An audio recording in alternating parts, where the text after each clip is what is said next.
fire, Richard's. Megawatt. So much. Could you just fire that again, Nathan? The coil that I had that produced a 6-inch Washington gauge. The radio waves don't mess up the Oh, we never had it No, before. camera. No. I have one, but I was worried about bringing it because I thought, Oh, really? No, the only time, every now and then you'll see, like when Richard does his, when he fired Nemesis, you got a little distortion, but that was it. oh really? Okay, That's I'll it. have to bring it when he turns it on. That's a nice, That is a neat little coil. hop one in and I don't know if that one's any good. These for the New Jersey Tesla coil. Tesla coil builders in New Jersey, right? Yeah, I just. Oh, Strike a heroic With some pose. fingertip That's back there. awesome. come on, yeah. All right. Yeah, Burn yeah. some skin. What kind of bulb is that? That's a blown out regular light bulb. Stuff. 500. Okay, now what you got? Anything that looks spoiled? So brought out by this the toroid choice, and this is something a lot of Tesla coilers really, I don't know, it doesn't seem to sink in. They feel like they need to have toroids for the build lots of these in a more decent construct. The toroid, if we look at Tesla, everything he did to get high energy and high spark relied on huge surface areas, capacitors. I was very upset with Toby Grimes. I mean, not Toby Grimes. Who am I trying to think of? Gulpin did not attach some sort of large capacitance to his extra coil.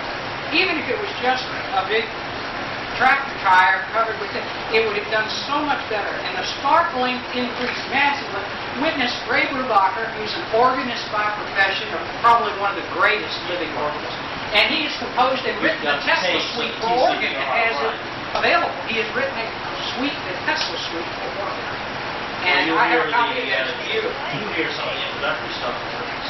This is a moderate Q. BBC is only moderate Q. What do you consider active for? There's only one or two plastics known to man that I consider high Q, and that's polyethylene, polypropylene, and styrene. Not polystyrene, styrene. That's it. Everything else is lost. We've already done the drill. It's on my videotapes. In detail, I go through form by form. Among the worst is paper. Among the best, the modern plastics. Middle of the road is fiberglass, PVC. That's all moderate Q. So this is moderate Q materials. Nope, I lied. That's all it is? I lied. It's 44 inches long. Okay? That's all? Diameter It's 14 inches. 14. That's all? 14. And there's 4 inches of wire on there. It's number 18 magnet, 3,900 feet. The total ohmic resistance is 25 ohms with this number 18 magnet wire. It is tight wound. Never, ever, under any circumstances, space wind a simple Tesla coil. You get into magnifier work, you're going to learn that space winding is almost nuts. And under no circumstances in forget the microhenries and forget the millihenries. It's 0.11 henries. Wow. And that is where your energy comes from in the coil like this. The henries. You can take rotten Q coil forms and make a real performer if you lay on the inductors. Tesla actually says that the frequency of resonance of this thing naked, with just a wire hanging off in free space, is 98 kilohertz.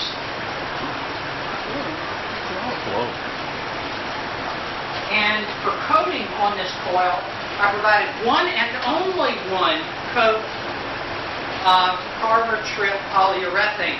Never use enamel, varnishes, anything like that. They all deteriorate at the time, ozone defects. Use one of the moderate pure polyurethanes. And after this coil, this was the last coil that I ever coated, and it will be the last coil I ever will coat. The only reason I coated it is because it's out here, the temperature goes up and down, get a little moisture, I don't want it trapped in there. But if your coil is in a controlled environment, do not coat it. You're killing the Q. One of the things we pioneered that no one else seems to go along with is billions of turns in a parameter. So many people don't realize that the turns ratio has nothing to do with capacity. And the classic wisdom is di dt all of your engineers, they've got this mindset, DIDT. DIDT is the way you make an industrial induction heater, not a Tesla coil. What you want is a true slow-wave system you get with plenty, at least 6 turns. DC Cox says never less than 3, no more than 5. I say never less than 6, no more than 20 turns, okay? Now, really a good balance. I believe in synergism. I've written papers and I've sent it to some of you people. That was the beauty of Tesla stuff. It was all synergistically balanced. It balanced. It was actually a freak about it. I don't believe more than about 10 or 12 turns will probably gain you in a primary. Copper water pipe. And that comes out to about 107 feet of copper water pipe. And it is exactly 93 microhenries of primary inductance. And the capacitance in this system is a hodgepodge makeup, which is, again, another no-no from those DIDT folks. They see all this wire running around, and they're right, there's losses. There's losses in that wire you see down there. I'm losing energy. Every time I make a connection, run another wire, I'm losing it because it's off-axis energy. It's not 26 individual capacitors down here, and they add up to a total of 0.092 microfarad. Notice 0.1 is almost a no-no. I have a psychological trauma of going over 0.1 microfarad because that means you're moving way up in energy, and you better have a system kicking out 15, 16 feet of spark. A lot of people who use the 2 and 3 turn primaries have a 5 kVA unit with a 0.2. Maximum 15-foot spark is 13 kVA. Okay? And at that point, I'm achieving about 4 times the coil length in the spark. Input voltage is 13,800 volts. For us non-engineers, what the heck is DT. And what the classic wisdom says, you've got a primary and you want to pump the most current into it in the smallest amount of time. How do you do that? You make a small primary inductance, you use a huge cap, and you get there. Sure enough, you do. Thank you. So all that's left to me is magnifier. So that's the reason I call it the 3-coil system of magnifier. It's really just another Tesla oscillator, another form of Tesla coil. That's the wonderful word we call it magnifier. Well, we were just, when you first came, when you first on the scene, some of us were confused. Yeah, okay. It's just a terminology. Yeah, it's magnifying transmitter. It's just that I don't really want a 12-point rotary. Nothing strange here. Any idiot can put one of these together. It uses common steel 1030 screw gauge, no tungsten. There are 2 tungsten electrodes, static electrodes. They're pure tungsten. And that rotary wheel by itself would not cause this machine to come. I already proved it by shorting out the quench gaps. Now in here I have 6 copper cylinder quench gaps in series with this. And that is the secret of this coil. This coil is made to work not by the rotary. The rotary does nothing except give me a known interrupt rate. That's all the rotary does. RPM is... RPM in this rotary is around 30, anywhere, I vary between 2,500 and 3,800 RPM, depending upon what I'm doing, what kind of experiment I'm running, that sort of thing. The quorums are 2 excellent, who I rate as first-rate experimenters, and No, I know who they are. I meant, what is it that you said? Coefficient of coupling and spark duration are intimately related. Yeah, They match for optimal performance. in theory, the tighter your coupling, the faster you've got to quench, or the less dwell time you have to have it. And that's true because otherwise you're wasting energy beating the primary against the secondary with a vacuum type quench. So that's pretty nice. For magnifier work, LD is sitting right here in front of our light.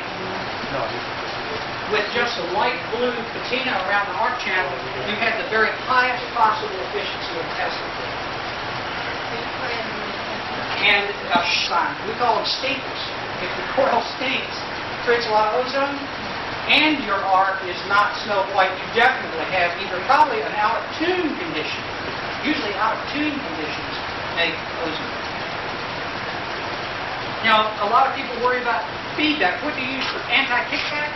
Standard toroidal chokes. I do not believe in winding my chokes on PVC and open air. I like toroids because the metal really snuffs out. That closed donut really snuffs out high frequencies. Some people worry that they might resonate part of this circuit. And that's possible if you make the toroid too big. Yeah, you'll create another resonant system.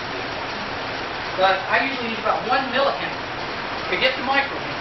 I use 1 millihenry first. And for this system, as much power as is going through it, and you see these people using huge strap copper and stuff like that, they're running for standard jump 18-gauge magnet wire. That's where my megaamps come into this system. There's no need for strap copper. Ohms to 2.5 ohms. At up to 15,000 watts. And that's blown forced air cooled, so the balance is up there. Yes, and down here, I have a giant 80 ampere variac, a theater variac used to bring up theater lights. And this has a core that's been cut through a la DC Cox. That's something he taught us that was real useful. And I usually put in about 2 millihenries of in-series inductance, at least with this system. And it varies between whether I'm working a magnifier or Nemesis. Or was that the Cox innovation? If you keep a variac, its core can saturate under high current. You literally take a hacksaw and saw through the core, and then just tap in a piece of circuit board, and that'll give you just enough air gap so that it kind of relaxes a little bit. But it still won't keep a giant system like this from seesawing without some sort of ballast. Because we tried, we went through the drill. Inductance on the ballast? Have you ever used inductance on ballast? Tried inductance on the Like this thing right here, inductance right here? No, I mean as an inductor and replace it with resistor. I do. With variac. Yeah. No, I mean... You mean just by itself? Yeah. Oh, yes. Hammers the system to pieces. It literally, you can, as it runs, it goes, and you can just hear it when it's running. The cabinet actually physically conducts its own light, along with proper power factor correction for a specific coil.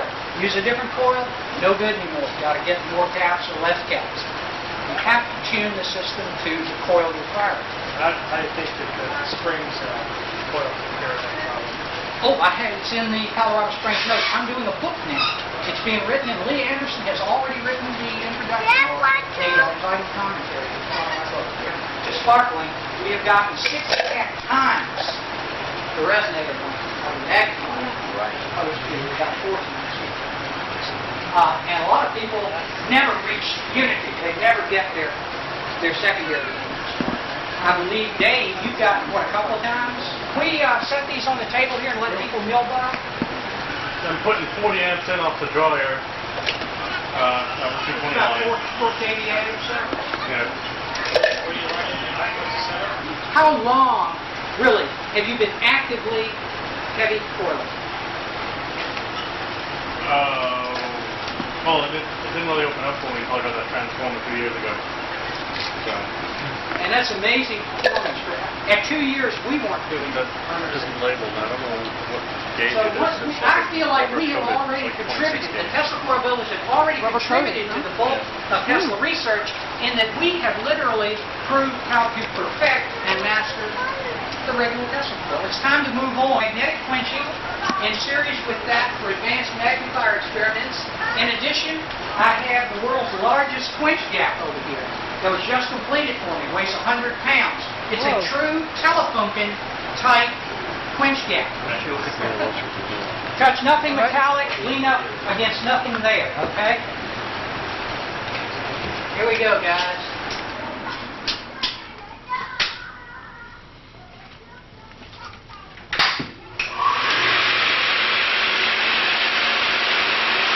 Where are my red ears?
getting about consistently 4 to 5 foot arcs, but my problem is environmental. My building is so small, it's just hitting everything. Right. And then he moves to a 4 beyond that. So 6, 10, 14, 18, 22, whatever your voltage requirements are. Right. Do you actually have a working version of that now? I immediately went to... Take a shot of that. That's I am going to crank up the grill. Anything else to help with? Isn't that cool? Wow, that's amazing. That was the first Tesla coil. You have an idea. Creating Tesla and getting him really cool. It just makes different. I mean, that didn't make sense. Because almost didn't put current at all. It was a small core now, not big. I mean, how do you read it? Very strange things. And I put the air on, everything was heavy with the exception of my breaker. Say it was more current going Radar transfer was it?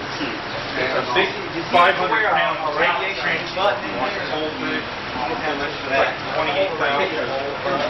Last thing I need is another large. State driver. And that's what his system basically is, a solid state driver. And what he comes out here with is virtually a pulse width modulated CW signal. Okay? And here's what kicks me in the butt is you can put some minor, you put a certain amount of toroidal capacity on here and still have it break out. And any extra capacity will help you. It grossly errors your tune. So you have to turn it back to 1, remax, bring it up again. Breaking out on the side. That's famous for doing that. I really don't want to burn the coil up. So I'm going to turn that off.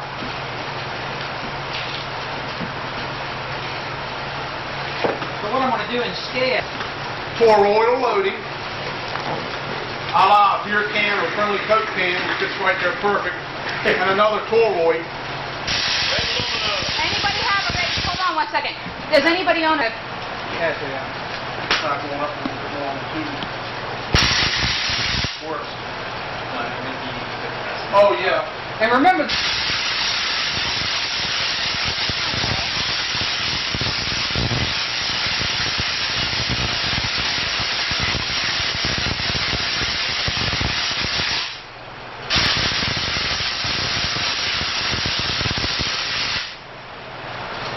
Pretty much it. The other thing is the energy that's in this transmission line is just phenomenal. I mean, it's about, it'll throw a 2-inch spark. And it's fat and it's frozen. How much current does it draw in the regular Tesla coil configuration? Yeah. So this is about the same. It's about 3.5 amps. look how filthy that baby gets. Teflon does that. Teflon Picks up dirt. and static. Okay. I didn't even turn the power on. Yeah, no.